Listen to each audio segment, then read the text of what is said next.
A couple of things. Number one, I would increase my allocation to cash. The most powerful investment tool we have is diversification. Now, that sounds like an obvious statement. Oh, yeah, everybody knows that. They teach you in the first week of risk management. Diversification is the way to go. Well, it is the way to go. The problem is people don't understand what diversification means. So I run into people all the time. They say, well, I'm completely diversified. I own 50 different stocks in 10 different sectors, semiconductors, consumer non-durables, minerals, et cetera. And I say, you're not diversified. You may own 50 stocks in 10 sectors, but you have one asset class, stocks, which are subject to conditional correlation. They, in calm markets, they're idiosyncratic, but in panics, they all go down together, or in bubbles, they all go up together. So you're not diversified. So what is diversification? Diversification is having slices of asset classes that are minimally correlated. There's probably not zero, but as close to zero as you can get. So what would that be? You'd have a slice of gold, but I recommend 10%. I have some strong views on gold, and I've written a lot about it, but people are surprised to hear me say 10%. Like, oh, Jim, why isn't it 50% or 100% if you believe all this? Well, I do believe it. I wouldn't say it if I didn't, but you don't want to be 100% in anything. You don't want to be 50% in anything. 10% is fine. If I'm wrong, you won't get hurt. And if I'm right, you're going to make so much money that it'll actually kind of be the insurance on the rest of your portfolio. But that leaves 90%. So I would have a large slug in cash, maybe 30%. And people say, well, wait a second. Banks pay me 25 basis points. Stock market's going up. Why would I want to be in cash? It's horrible. A couple of things. Number one, the stock market might not always go up. But number two, cash is the opposite of leverage. So leverage increases the volatility of the rest of the portfolio. You'll get much bigger returns, but you'll have much bigger losses. If you have a slice of cash and you've got a volatile asset over here, which are stocks, and another volatile asset over here, gold's fairly volatile for reasons we don't have to get into right now. If you got that volatility and you have cash, it will reduce the overall volatility so you can sleep better at night. Cash is a great asset in deflation. We've spent a lot of this interview talking about inflation, which is here, and you got to deal with that. But don't rule out deflation. If we go into a recession because the Fed over tightens, or, the thing about the inflation, just a quick side, it comes in two flavors. There's cost push and demand pull. Demand pull is when individuals are worried about inflation and they start accelerating purchases, like, hey, I better go buy that washing machine right now because the price is going up, or better go buy that house right now because the price is going up. That's demand pull. Cost push comes from the supply side, not the demand side.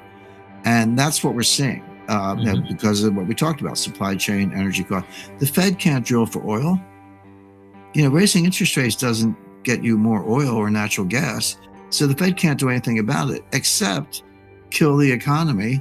Yeah, and that'll cool it off. But when you pay, I put gas in my car. I don't just read about this stuff. It used to be $45. Now it's about $75. Well, when multiply that by 200 million cars across America, what happens is it reduces your discretionary income. If you're paying another $30 at the pump twice a week, then you're not going to go out to dinner Friday night. You're not going to, take a vacation, whatever it may be. So that depresses all those other areas. So there is this recursive function. So don't rule out deflation down the road, not right away, but maybe next year. So cash, but here's the biggest value of cash. It gives you optionality. People don't understand this. What if I said to you, hey, I'll sell you a call option, an at the market call option on every asset class in the world?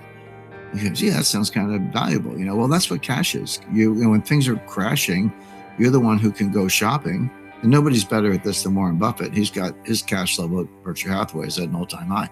So there's a place for that. You can have some stocks, but I would look at the energy sector. I mean, this, I've done a lot of work in climate change. I mean, climate change is real. Okay, let's start there.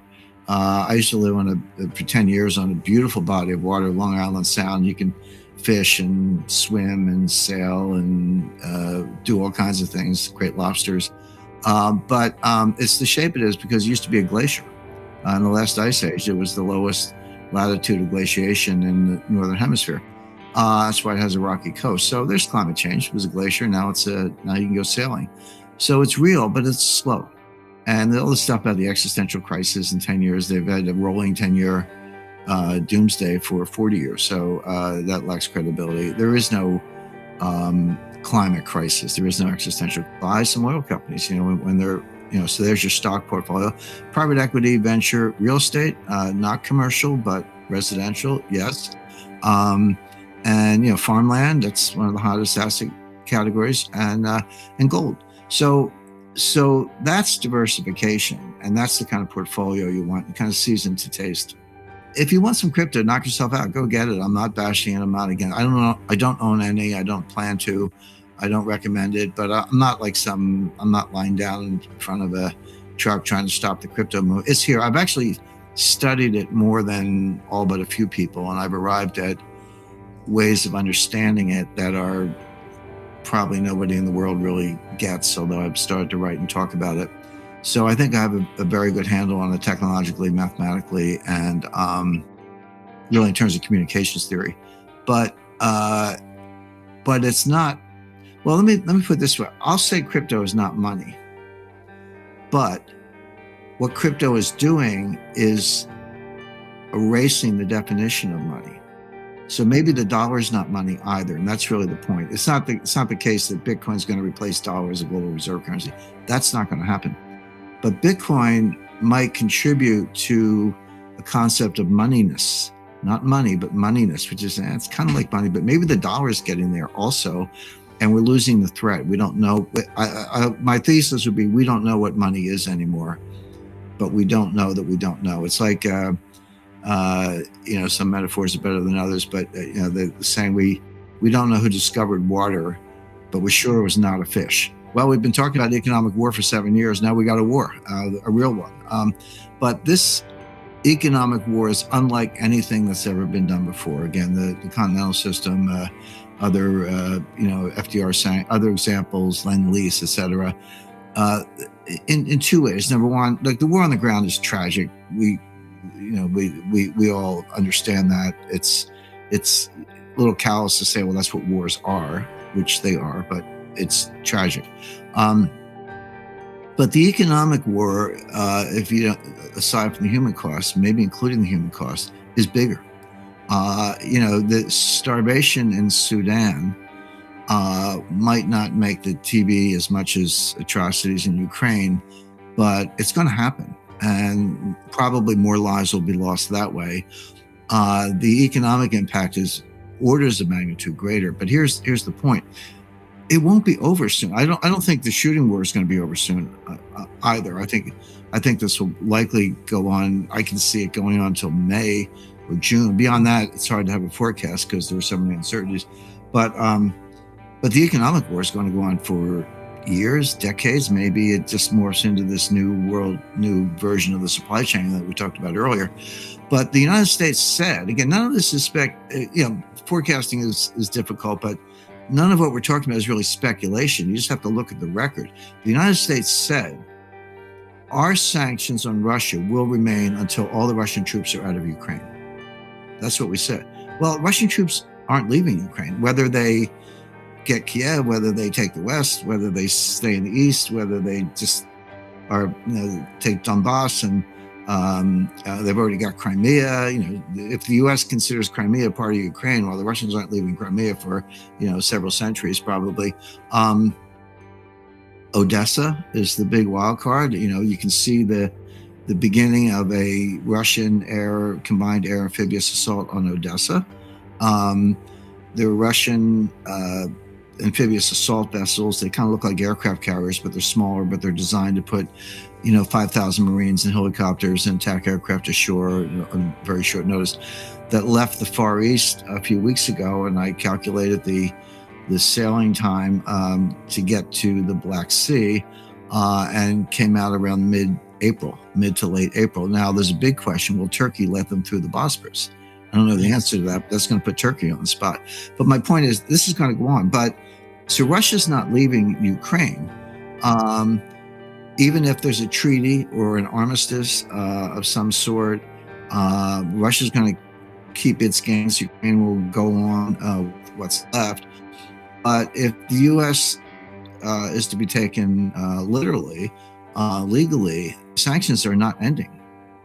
So you could have, now I'm hypothesizing, you could have an armistice in June with sanctions going on for 3 or 4 years or longer. So unless the U.S. modifies its position as part of some kind of peace treaty.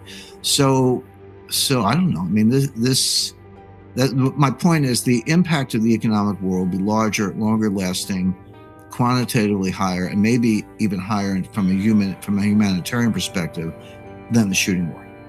Step back for 1 second, because I don't think I quite answered the last question. Is there any way out of this? I think give it extended analysis of the problems. There is, and it's kind of sad because all Ukraine has to do is say 2 things: we won't join NATO, and we'll remain neutral. That's it. Yeah, a few tweaks around that, maybe an expanded version of that, and we have models for that. During the Cold War, Finland was neutral. Austria was neutral, until kind of very late in the Cold War. So there are models for that. It's a classic role of a buffer state, and it's exactly what Ukraine should be. If you're going to be stuck between superpowers of the West and the superpower Russia, neutral is a good thing to be. All Zelensky had to do was say that and get sign and buy-in from the United States, and Putin said, "Okay, that's all I want." You could have avoided this war. I've never seen a war that was easier to avoid.